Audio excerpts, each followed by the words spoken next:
oral surgery on Monday and I'm all bruised. Oh. So I'm gonna put my hand like this. Look at this side of me. Okay. Okay, ready? Go ahead. I'm Rhoda Zoller with the Jewish Historical Society of Greater New Haven, and I'm here today with Laura Small Levine in Milford, Connecticut, at her home, talking to her about her life growing up in the New Haven area, and especially her experiences during World War II. So, thank you very much, Laura, for You're taking very the welcome. time to meet with It's a us pleasure and to to discuss share your that. stories. I'd like to start out with some of your family history. Tell me about your parents. Where were they from? And My father was born in Russia. Okay. My mother was USA. What were their names? He was Jack Small, and she was Lillian Epstein.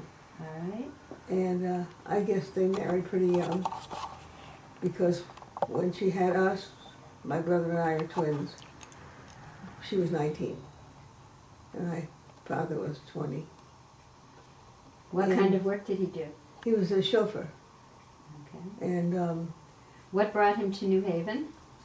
well, I'm not positive. I think the story is that he knew somebody here, and that's usually the story, but I'm really not positive. He had a couple of brothers, and also they were here, Mhm.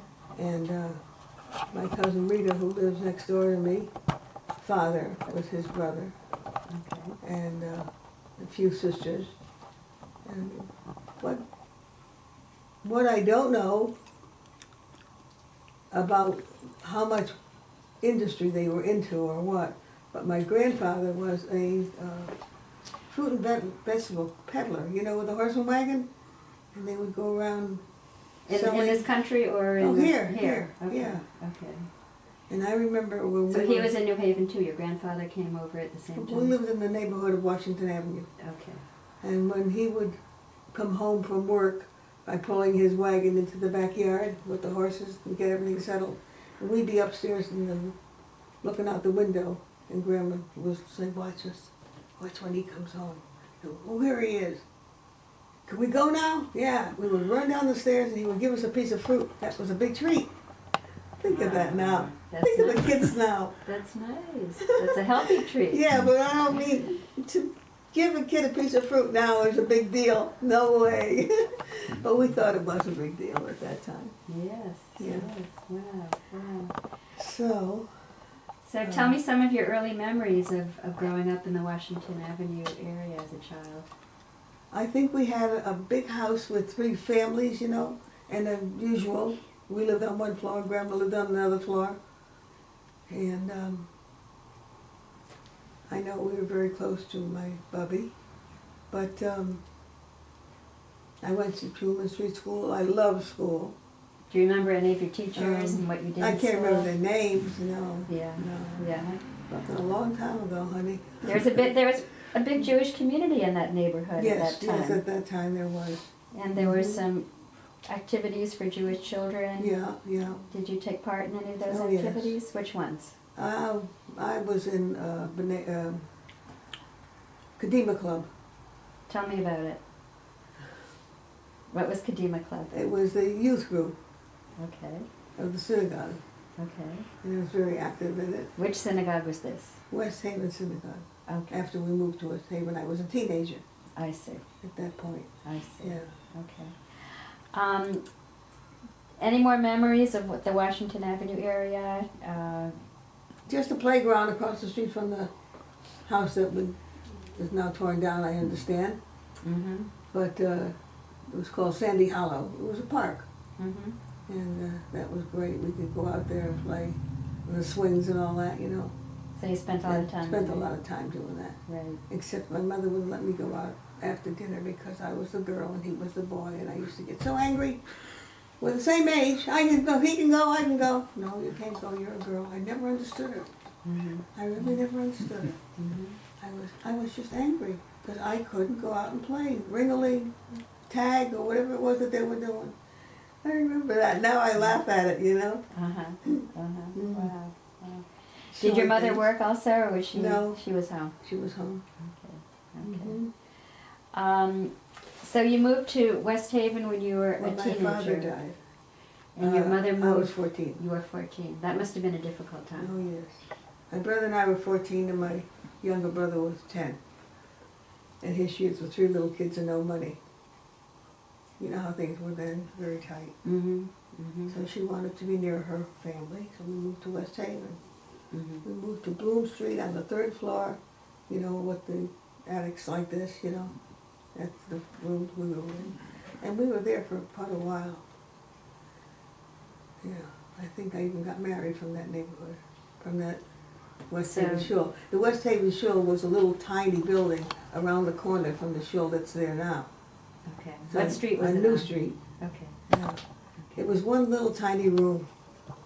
And, Were there many people who went there? Was oh it? yeah, we had a was pretty it good big community? congregation. Mhm. And I remember, there was no bridal suite or anything. I was in the bathroom, sitting waiting for everybody to get together. I can just see that now. Sitting on the john, hurry up, let's get this going, you know? And the rabbi was late, so my brother and my cousin had to go find him. Oh, it was a comedy of errors. Yeah, You went to high school at Hill House High School, Yale House High School. even though you lived in. No, I went to West Haven High. Did You I went to say West. Hill You House? said Hill House. I went there for a short while, and then West Haven High. In West Haven High School. I Okay. graduated from West Haven High. Okay. And then you worked for a while after I you. worked for a while. Where did you work? In Krisky's. And then I left there, Mm-hmm. and as I say, I traveled with my husband. How did you meet your husband? How did I meet him? We used to have parties at everybody's house, you know, because we couldn't afford much else. And he crashed one of the parties. Oh. And he was an excellent dancer. So he danced with me all night, and my date was angry. Anyway, after that, he called me up, and we started to see each other. And that's how I met him. Oh, okay. So you continue dancing. Oh, yes. And I have children who dance very well, too. Oh, well, that's Yeah. wonderful. But it's just one of those things that we enjoy. Mm-hmm. Mm-hmm. That's great. And I'll tell you a funny story about dancing.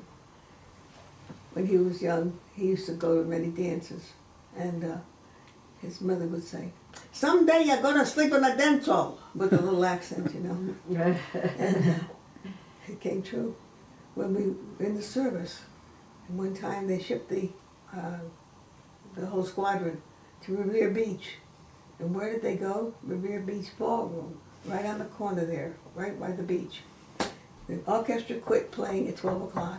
They pushed them out. The guys came in, put the bedrolls down, and they slept in the bed. So I said, "Mama, your words came true." So, And you know, he would creep into the house holding his shoes, and she shouldn't hear him. Of course, she didn't go to sleep till he was in bed. She heard him. But I can just see her now saying, "You're gonna sleep in a dance hall." that's fun. That's a good story. That's a good story. So your husband, tell me his name. Abe Levine, we called him Al. You called him Al, and Right, because he was a redhead. And he was introduced to me as Red. And for years he was Red. And finally I said, "Look, I gotta know your real name." Well, he didn't like his name, I guess, so he used his initials, A.L. Al. so you got married on what date? March 23rd, 41. What do you remember about the day Pearl Harbor was bombed? Oh, I remember that clearly. Tell me your memories. Well, my husband was already in the service before that. And he was supposed to be in for a year. He was home on furlough. And when we heard the news, everybody was rushing out to the, outside the house to the street. What's going on, you know? And that's how I can picture it. Well, he didn't come for how many years? He was away 4.5 years because of all this that happened with the Pearl Harbor. Yeah. Right. What did you know about the war in Europe before December 7th, 1941? What did you know Well, about what was I knew a going little on? bit. I knew that, you know, the papers were talking about Hitler in Germany. And it was a faraway thing, but yet I knew there was torture. And it was just unbelievable. And and the draft was on, and I was always afraid, you know, the whole group of fellas all the same age, we were gonna lose them all. And I know I had a grandfather who had a little tailor shop on Campbell Avenue, West Haven, and all he wanted to live for was to see each one of his grandkids come home. And they were all in the service. And I remember when the war was over, we had a big birthday party, and at that point my first son was 11 months old. First time his daddy set eyes on him. And so we had a birthday party for the kid. The kid laid up in the crib, sound asleep. And there was a smashing party going on downstairs. And Eddie washed Al's hair with beer. I'll never forget that. Yeah. What role did you play in the war effort? I know that you followed your husband around the country when he was stationed in various places. Do you want to tell me a little bit about where you lived and what that was like for you? Well, we had a lot of one room. In Reading, we were lucky we had a little tiny This was apartment. in Reading, Pennsylvania. Pennsylvania. And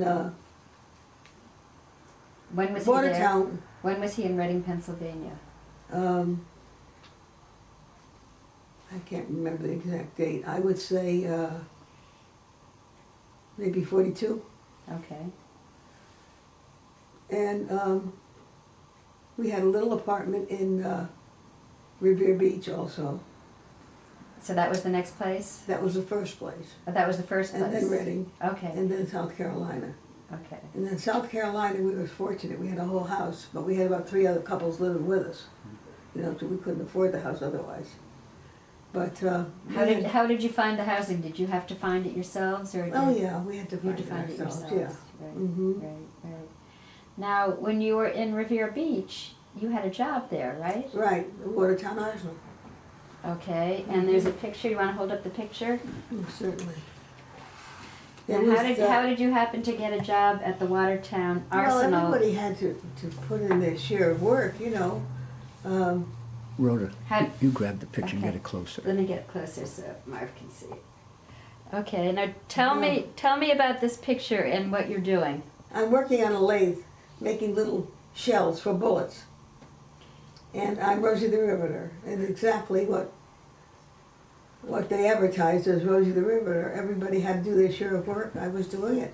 I was How about did you happen to get that 21, job? 22. I don't know. I think I just applied for it Okay, because I had to get a job. We needed the money, right.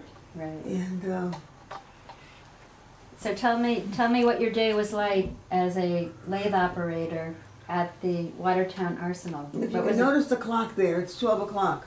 Yes, That's because it was lunchtime. That's why we got the picture. I see. Because we were busy all day. We couldn't stop to take pictures. Okay. But I enjoyed very much being a part of the United States effort to have everybody working. You do your share, you know? Were there a lot of women who were working there? Oh yes, there were. And I didn't know the first thing about a How did you lathe or... learn? How did you learn how to operate a lathe? They taught me. They taught me. I didn't know the first thing about a lathe or a bullet or anything else. But they taught me. I think I was about 22 years old. So which part Maybe of the that's bullet? a date on the back of it. Look and see. It says 1942, Yeah. Brookline, Massachusetts, Mhm. June 26th. That's what it says on the back of it. Okay, so You what went in part? the Army June 4th, 1941. Okay, So it was a year later. right. Okay, and how long did you work there? Until he got shipped elsewhere. And it seems like it was always move on, move on, move on. We would pack and sit and wait.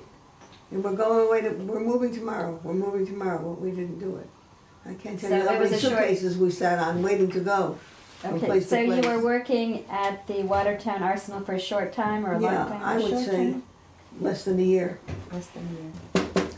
And then you moved on? Yes, mean, yeah. Okay, and then after you were at Revere Beach, where did you go next? Reading, Pennsylvania. And did you work when you were in Reading, Pennsylvania? No, I No. didn't. No. Okay. And how long were you there? About a year, I guess. And I remember a funny story about that place. I had a little apartment, so that was really witsy, you know. Mhm. And a lot of the guys at the base didn't have any family or didn't have any apartment or place to go, so they'd all come to my house. And I can't tell you how many meals I made for all these guys. And one of the fellas, his name was Pete Singer. He was from New Haven, and his father worked in making cigars in New Haven. It was they made cigars. And he'd send them a box of cigars, and all the guys would come. And that was a big treat. He gave everybody a guy. I don't know how I suffered through all that smoke, but I did. So what did you make for them? What kind of Oh, food? inexpensive stuff. Spaghetti and Inexpensive meatballs. stuff? Spaghetti and meatballs. Whatever we could put together, you know. Okay. Yeah. So many of the men were there without their Oh, families. sure. Oh, Most sure. of them probably. Yeah. Right. So then after Reading, where did you go? South Carolina. Okay. What part of South Greenville. Carolina? Greenville. South Carolina. And we got a rent in a beautiful old house. It was, imagine in its day, it was part of a plantation. There were a lot of Army people living there. You know, you each had a room. But there was like another little building in back of it, which was the kitchen. And then the maids would cook and bring in the stuff. Well, not in these days, maybe way back. But the woman who owned the house, named Miss Parks. Well, Miss Parks was a little old lady all dressed in black, and she was very stern, but she took the Yankee dollar. She didn't like us, but she took the Yankee dollar. Anyway, she had a big, big house, and in the hall, when you walked in, was a big foyer. There was a picture, a handsome young man. We found out it was her son, and he was a physician in New York. He was giving her a hard time. She's got to sell that house and move to New York, and she won't sell. And she's a little bit of a thing, and she's arguing with him. And she won't give up, and the city built around her, really, and she's still there. And she won't give up that house. Instead, she rented it out to us. It was so old. There was no, you know how the windows didn't have any, they had rubber, rope, you know, to make the window go up and down. Yeah. And it was cold and leaky, drafty. So anyway, when we finally moved out, a young couple, of course, took it over. Everybody wanted the rooms there. And this young couple was from Tennessee, and they had a little infant. I can just see that baby in my mind now. The mother was so excited because it was a pretty good sized room and she could put a crib in it.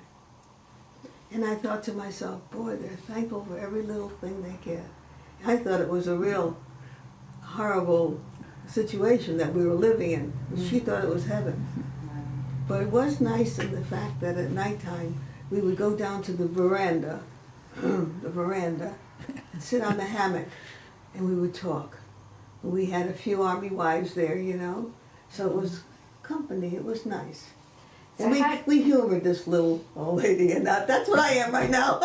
So tell me how the Army wives spent their time during the day. Were there things that you could do to help with the war effort, collecting things? Not too much. I don't remember going on the base and doing that much, no. Okay. We were invited guests on the base now and then, but not to work. Not to Like work. if Thanksgiving we had dinner with the fellas. Okay. Oh, that was some dinner. You got a tray, and everything was put on it. And your ice cream melted into your turkey, and oh, it was delicious. Not gourmet fare, yeah, right? not gourmet, but we were happy to be there. So when you were in Greenville, South Carolina, for how long?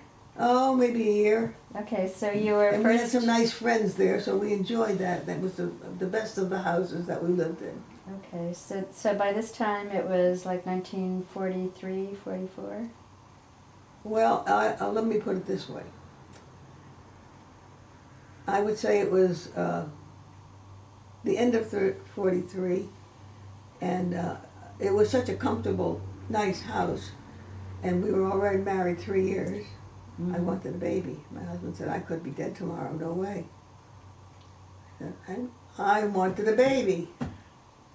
Well, by the time I got pregnant, I didn't even know I was pregnant for sure. They shipped him overseas. So he went this way and I went this way. So what was that like for you? Awful, awful. How did you feel? Very down in the dumps. I went home to Mama, and he went to Italy.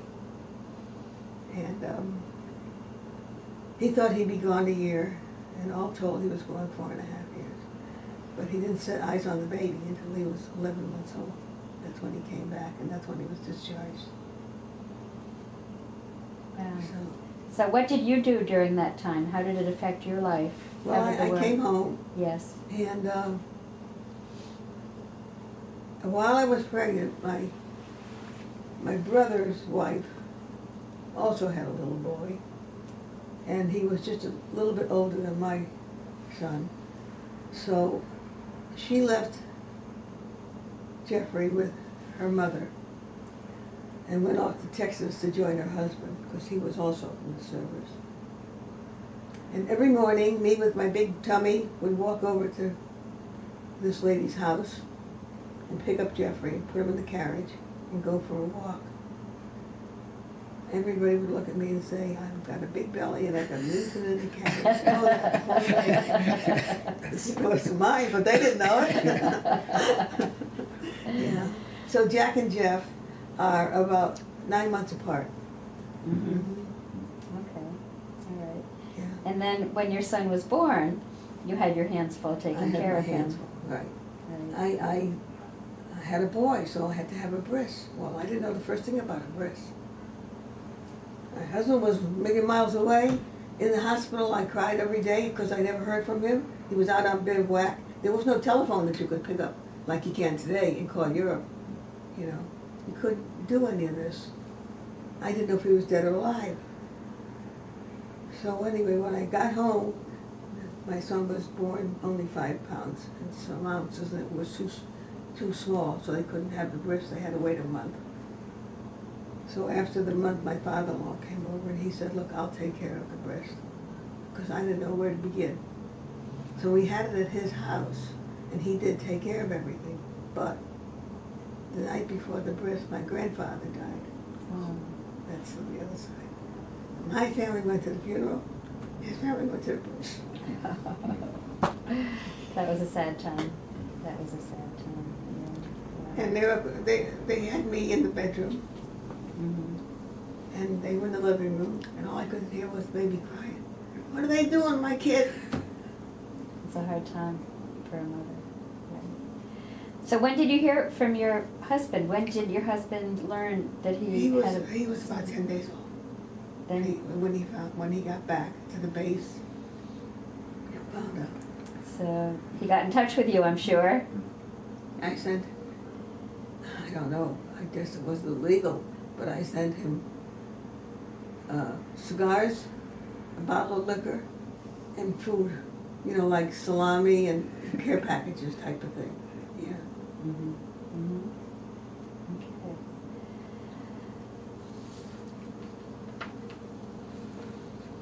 So did the war affect the opportunities and choices that you had? Oh, definitely. How did it affect your opportunities and choices? Well, I never furthered my education. I would have liked to. Excuse me. That's okay.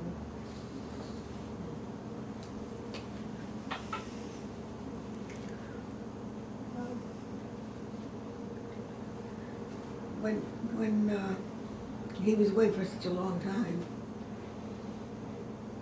and we did the best we could, and when he finally did come home, we had a little tiny house in West Haven, and my mother lived there, and she was the only the head of the house, and she really had no husband and not much income. She was working for the war effort also at that time. What kind of work did she do? She just did making of care packages, simple things.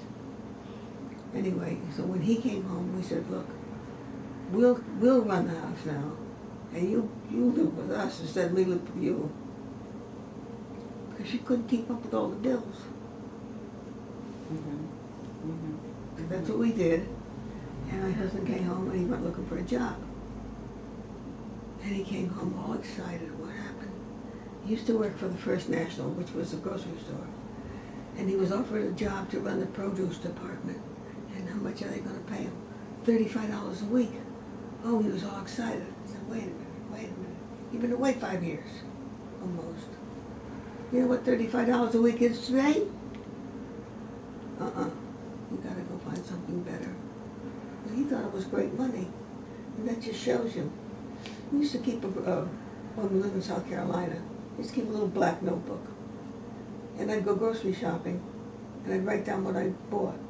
I must have been a stupid, silly little kid. And I spent $5. That was the week's groceries. And we had plenty to eat. And I carried groceries home, lots of bags. Today I go buy milk and bread, it's over $5. Can't believe it, but that's the truth. Prices have gone up. Mhm. Prices have gone up. How did the war affect the way you thought about your future? Your future. Well, You talked about you couldn't, go on with education because. no, and then I had a baby Right. before right, the war ended, Right. and the main thing in both my husband and our mind was, go to work, you've got to bring home a decent paycheck, go to work. And that was his theme all through his life.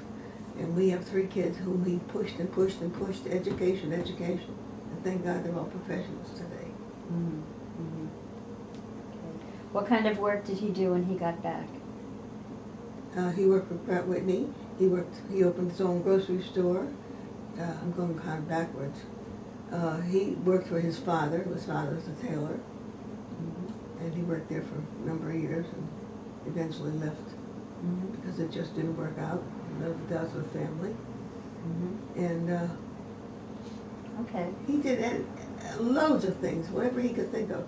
Even when the summer came and he had a weekend or something, he'd go to Savin Rock and sell hot dogs. He did Whatever anything he to make could. a dollar. Right. Yeah. What were your feelings about Franklin Roosevelt? I thought he was pretty good. He was a pretty good president, Mm-hmm. and WPA, and he tried to help the country, and I thought he was pretty good. What about Eleanor Roosevelt? I went, very bright lady, and I went to see her house, and I was very impressed. Mm-hmm. But that was later on in years, Mm-hmm. But I thought that she was really something else. Mm-hmm. Very bright, and she belonged in the White House. How did other people in your family feel about the Roosevelts? About Roosevelt? Yeah, about both of them. Oh, I think they're all pretty satisfied with him, I think. Mm-hmm. Yeah. We never did talk much politics, though. Okay. No. Did the war change your ideas about the roles of women and men? Oh, definitely. How did it I change? felt that women should be more equal. And there were many, many things there that women could do. They didn't have the opportunity to do. I think back now and I say I must have been a very ignorant little youngster, because I could have been demanding an education. By that, I didn't know there were scholarships. I didn't know that there were loans. I didn't know that it was possible for me to go on. Today, if you, a woman or a man, and you want to go bad enough, you can find a way, Mm-hmm. and you can find the finances. Mm-hmm. Because I used to work with a little Italian lady in retail, and she had twin boys, and she would complain to me, oh, they're so bright, I have no money, how are they going to send them to college? And I said, look, honey, I went through it the hard way. There are books. I told her where to get a book. There are organizations. Apply, and they got scholarships. She could never thank me enough. She didn't know it, Mm-hmm. and that was me. I didn't know it. Mm-hmm. Mm-hmm. So, did your experience working at the Watertown Arsenal kind of change your views of the I role loved of it. women? Yeah, yeah. And I loved working there. I felt I was helping the country, with and there was a bunch of women there to talk with. were there men working there as well? Not many. Not many, most of them were Yeah, overseas yeah, in the army. yeah. Right, right. Were the women treated pretty well? They're pretty good, yeah. I think the bosses were men, yeah. The bosses were men? Mhm. Okay. Was it a long work day? Yes. Yeah. Okay. Talk about a long work day. The first job I had in Kresge's, I worked from 9 to 9 Wow. and just never thought anything of it. That was the day, 9 to 9. Mm-hmm. Mm-hmm. Mm-hmm. Was the work dangerous that you did at the Watertown Arsenal, working the lathes? Well, Was there safety equipment? oh yes, oh yes. I mean, if you paid attention to what you were doing, you were fine. Okay, You could get hurt, but that would be pure accident. right. Yeah, Okay. yeah. What kind of safety gear did you have? Did you have special Yeah, we had goggles. glasses, goggles? Yeah, yeah. Okay, and what about you? Protect Um, your hands? Something to protect your hands? I don't think we had gloves. No, I don't No. think so. Okay, okay. A long time ago you asked Right, me, hon. right, okay. What do you think when you hear World War II called the Good War? The Good War. Well, why was it a good war? Because we won. That's why it was a good war. But other than that, it was tough. You know, it was tough to live through it. I will say there were good times, and it was a lot of partiality. If you were an officer, you got a lot more than you did if you weren't. And it was good for the nation. You know. I think a lot of people thought that the cause was a very important cause. Well, we sold bonds, we sold stamps, yes, I did all that. So you sold Mhm. stamps and Mhm. bonds, Mm-hmm. right, And the So- rationing and all, we went all through that, right, yeah. right, right. And it was a good, it depends on how you look at the word good. Mm-hmm. Good in terms of the cause, I think they mean. It was an Absolutely, important yes. cause. Yes, Because Uncle of, Sam needs you. and because of what was going on in Germany Yeah. with the Jews and Yeah. all that. You know, that was so horrible you couldn't believe it, but it was true. When did you know what was going on in Germany? Oh, newspapers. Many years later, my daughter-in-law showed me a photo. Her uncle was a physician at the time of the war. And in this photo was all the dead bodies lying in the heap. And I just can't get that photo out of my head. Yeah, yeah. During the And war. he confiscated that photo. He wasn't supposed to have it. During the war, were you aware of what was going on in Europe while the war was Oh, going sure. on? Sure. How did you become aware of that? Mostly the The newspapers. newspaper. And what were your feelings about it? Atrocious. I couldn't believe it. Just because you're Jewish, all these things are happening to you. Mm-hmm. And Frank, I did visit at Frank's house later years. Yeah. And how did it affect your life?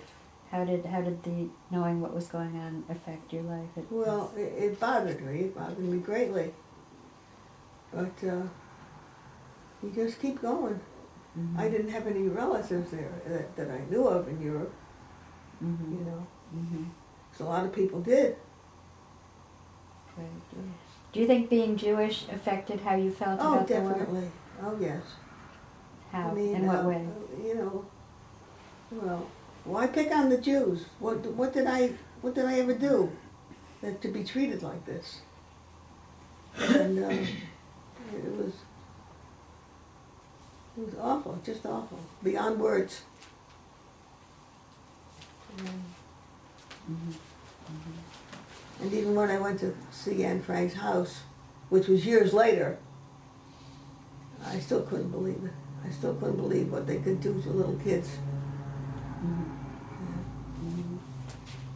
And when most of the people were little kids and didn't know any better, and they didn't know where they were going or why or how. And that was the end of them. Very sad. Yeah, Very yeah. tragic. It was always a fear, always a fear. I know when I was pregnant with my first child, I had a friend who was also pregnant with her child. And we used to meet in the doctor's office. And we'd say, well, gee, we hope our husbands come back alive. Well, hers didn't. Fortunately, mine did. And I always thought of that, you know? You never knew. Yeah. That's right, that's right. Well, thank you very much You're for very sharing your welcome. memories. You're very welcome. This has been It's very been a nice pleasure for talking me to too. you. Thank you, and we'll make copies of some of these pictures and they'll Okay. become part of the archives. All right. And I think we're all set. You wanna hold up some of the pictures in front of the lens for me, Rhoda? We got that one. Okay, now which is the Now, wait a picture? minute, you want to get, this one you don't want. Either one of these two you can have. Okay, these are you and your husband? Mm-hmm. Okay, is this the wedding picture? No. No. No, do you You have want a the wedding picture? Yeah. Okay. You want the discharge? Sure, Isn't that, you said that? The That's original? good. yes.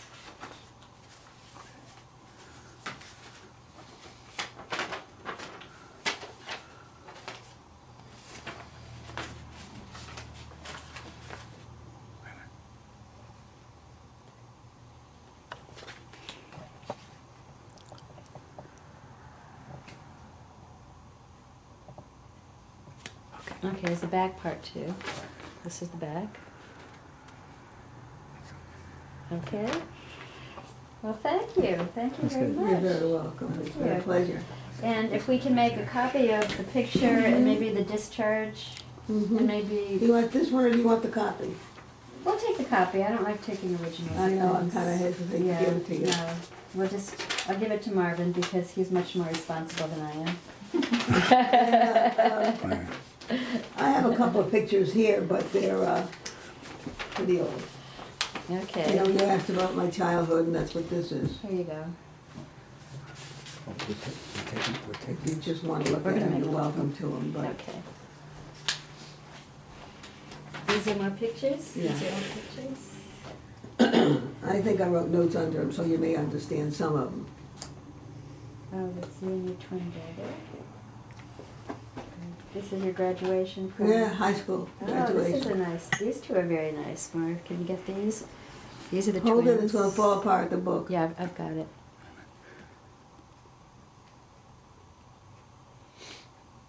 Okay. Okay. That album is like the first 25 years, and this is the second 25 years of our marriage. We made Okay. 55. Okay. There's a picture of your mother here. And we have your wedding picture. Oh, these are lovely. These are lovely. Okay. Okay. That's great. Thank you. You're welcome. Okay, we're